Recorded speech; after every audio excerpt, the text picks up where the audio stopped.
So far, our example application has requested data and then just displayed that data in a text view.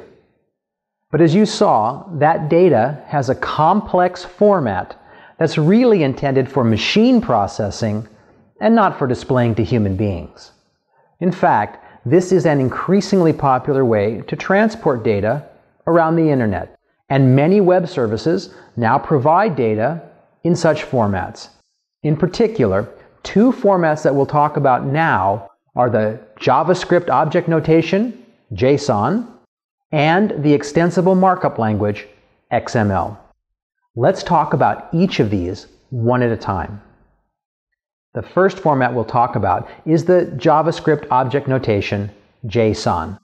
This format is intended to be lightweight and resembles the data structures found in traditional programming languages.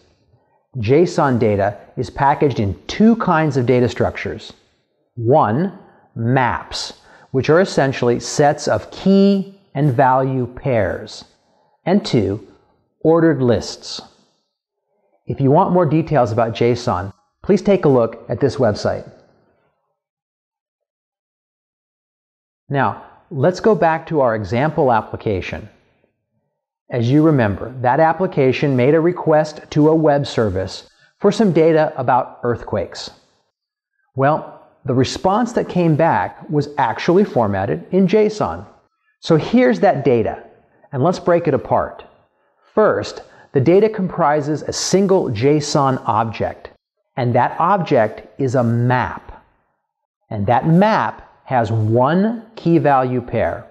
The key is called earthquakes, and the value is an ordered list. Now that list has several objects inside it, and each of those objects is itself a map. And each of those maps, again, contains key value pairs. For instance, there's a key called EQID, and its value is an earthquake ID. There's also a key called LNG, and its value is the longitude at which the earthquake was centered. And there are a bunch of other keys as well. And together, all of these values provide the data for one earthquake. Let's take a look at an example application that gets this data from the internet and then processes it to create a more human-readable display. And now I'll launch the Networking Android HTTP Client JSON application. As before, this application initially displays a single button labeled Load Data. And as before, when I press that button, the application will issue an HTTP GET request to an external server, and that server will respond with some complex text containing the requested earthquake data. This time, however, the data will be summarized and presented in a list view. Okay, so now I'll press the Load Data button, and there you can see the requested data summarized and presented in a list view. Let's look at the source code to see how this works. Here I've got the application open in the IDE, and now I'll open up the file that does the downloading and displaying, and I'm going to skip right to the HTTP GetTask class. Now here, the doInBackground method is similar to what we've seen before, but this time it uses the JSON response handler class to process the response. Let's scroll down and take a look at that class.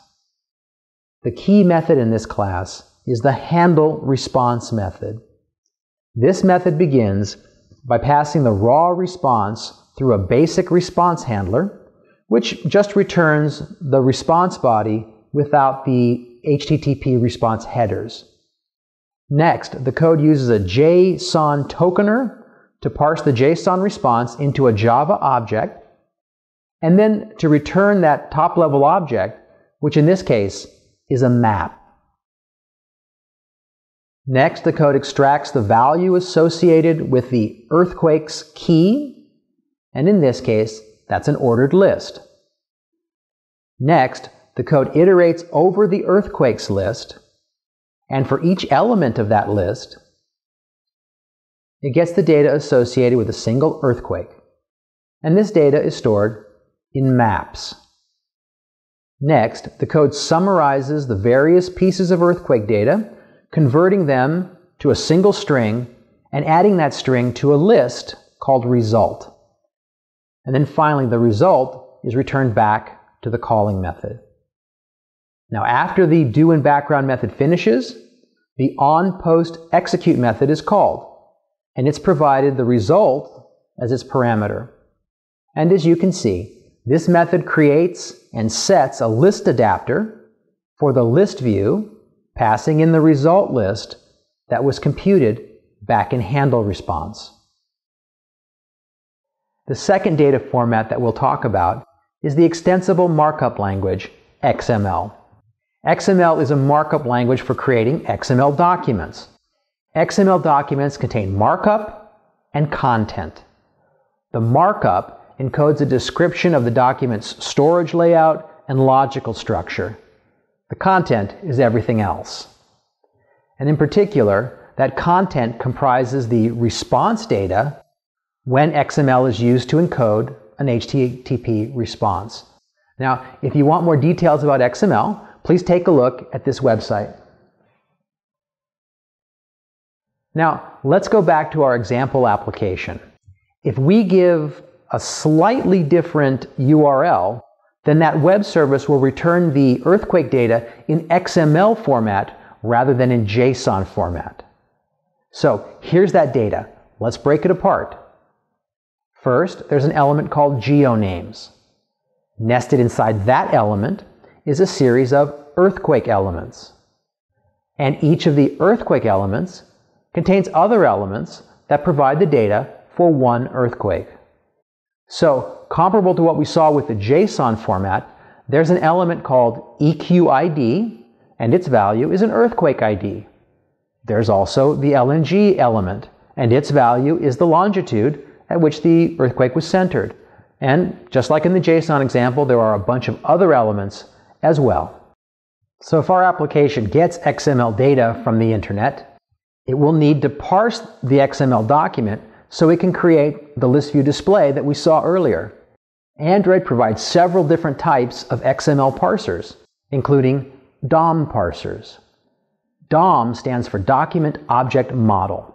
And DOM parsers read the entire XML document and convert it into a document object model structure, a tree.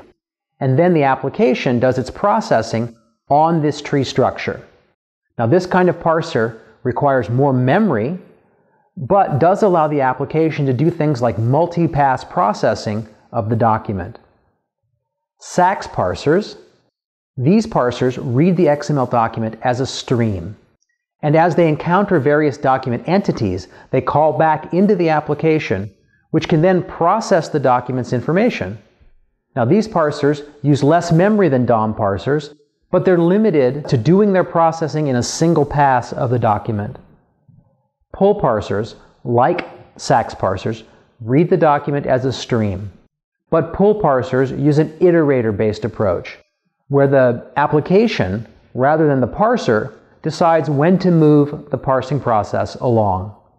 And like SAX parsers, pull parsers also use less memory than DOM parsers do, but pull parsers also give the application greater control over the parsing process than SAX parsers do. Now, the example application looks exactly the same as the one we showed for parsing JSON responses. So I won't show this application to you now. Instead, let's look at this application's source code.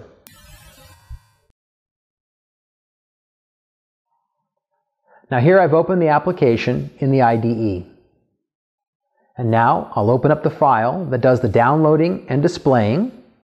And again, I'm going to skip right to the HTTP getTask class. The doInBackground method is similar to what we've seen before, but now it uses the XML response handler class to process the response. So let's open up that class and see how it works. Now, as before, the key method in this class is the handle response method. And this method begins by creating the pull parser object. Next, the code sets the parser's input to be the XML document that was returned in the body of the HTTP response. And after that, the code gets the first parser event and then begins to iterate over the XML document. Now inside the while loop, there are 3 events that this code checks for: seeing the start of an XML tag, seeing the end of an XML tag, and seeing element content. Now when the event is a start event, the start tag method is called, passing in the element that is being started. This method identifies if this data element is one that needs to be saved, and if so, it records that by setting certain variables. When the event is an end event, the end tag method is called, passing in the element that is being ended. And again, this method identifies whether this data element is one that was being saved, and if so, it records that. In addition, if this is the end of the earthquake tag, then the result string for this piece of earthquake data is added to the result list. When the event is a text event, the text method is called, passing in the element's content. This method identifies which tag is currently being parsed, and then saves the content for later use. And, as before, after the doInBackground method finishes, the onPostExecute method is called with the result passed in as a parameter. And that method creates and sets a list adapter for the list view, passing in the result list that was computed back in handle response.